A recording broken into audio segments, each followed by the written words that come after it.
পরে প্রশ্ন হলো, আত্মীয়তার সম্পর্ক ছিন্নকারী জান্নাতে প্রবেশ করতে পারবে না। এখানে কাদেরকে আত্মীয় বলা হয়েছে? আত্মীয় লিস্টে কারা আছেন দয়া করে জানালে উপকৃত হতাম। খুব দরকারি একটা প্রশ্ন। আত্মীয়তার সম্পর্ক রক্ষা করা সুন্নাত না মুস্তাহাব? ফরজ। অনেকে জানেন না আত্মীয়তার সম্পর্ক রক্ষা করা কি ভাই? ফরজ। আত্মীয়তার সম্পর্ক ছিন্ন করা কি? হারাম। আত্মীয়তার সম্পর্ক ছিন্ন করা কি? অনেক হারাম আমরা জানি, কিন্তু এই হারামটা আমরা অনেকে জানি না। আত্মীয়ের সাথে আপনি চিরতরের সম্পর্ক ছিন্ন করে ফেলছেন, কোনো যোগাযোগ নাই, একদম সম্পর্ক কাট করে ফেলছেন, আপনি হারামে লিপ্ত আছেন। এখন কথা হলো, কারা আত্মীয়? এর উত্তর হলো, যে আত্মীয়ের সাথে সম্পর্ক রক্ষা করা ফরজ, সম্পর্ক ছিন্ন করা হারাম, তারা হলো রক্ত সম্পর্কীয় আত্মীয়। যাদের সাথে আপনার ব্লাডের সম্পর্ক আছে, রক্ত সম্পর্ক আছে, এই আত্মীয়ের মধ্যে এক নম্বরে চলে আসে বাপ এবং সন্তান, মা, বাপ মা এবং সন্তান। কারণ বাপ মার সাথে সন্তানের সম্পর্ক একেবারে সরাসরি রক্ত। এরপরে হলো ভাই বোন, তারপরে ভাতিজা ভাতিজি, তারপরে চাচা ফুফু, দাদা দাদি, এরা সব রক্ত সম্পর্কীয়। তারপরে মায়ের দিককার মা, খালা, মামু, তারাও মায়ের দিককার আত্মীয়।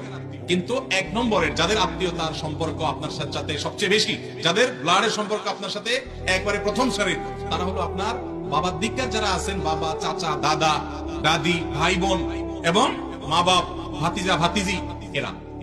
আমাদের দেশে এই সমস্ত আত্মীয়দের সাথে বরং আরো লাগালাগি বেশি থাকে, ঠিক না বেঠিক? ওই দূরের কোথাকার কোন আত্মীয়, তার সাথে খুব দোস্তি। আমি এই জন্য বলি, আত্মীয়তার তিনটা ক্লাস আছে ভাই।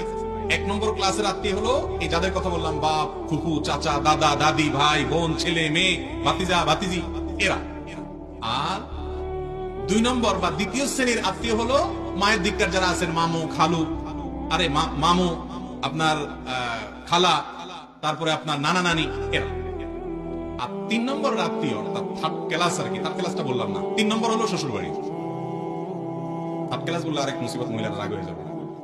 থার্ড ক্লাস না, তৃতীয় প্রকারে যায় পড়ে কোনটা? আর আমাদের দেশে ওইটা এখন কয় নম্বরের? এক নম্বরে।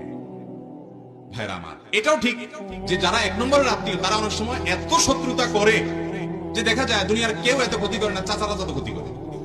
দুনিয়ার কেউ এত শত্রুতা করে না, ফুফুরা যত লেগে থাকে।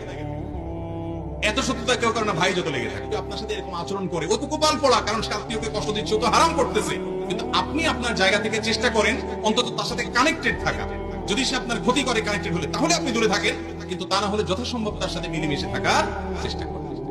আমরা এখন দেখা যায় যে রক্ত সম্পর্কে আত্মীয়দের সাথে কোনো খোঁজ খবর নাই। এরকম বহু লোক আছে যে কিছুই হয় নাই, তারপরে চাচাতো ভাই, আপনার কি বলে চাচা, তারপরে ফুফু, তাদের সাথে কোনো যোগাযোগ নাই। অনেকের তো গন্ডগোল ফাসাদ আছে, অনেকের গন্ডগোল ফাসাদও নাই, তারপরে কোনো যোগাযোগ নাই।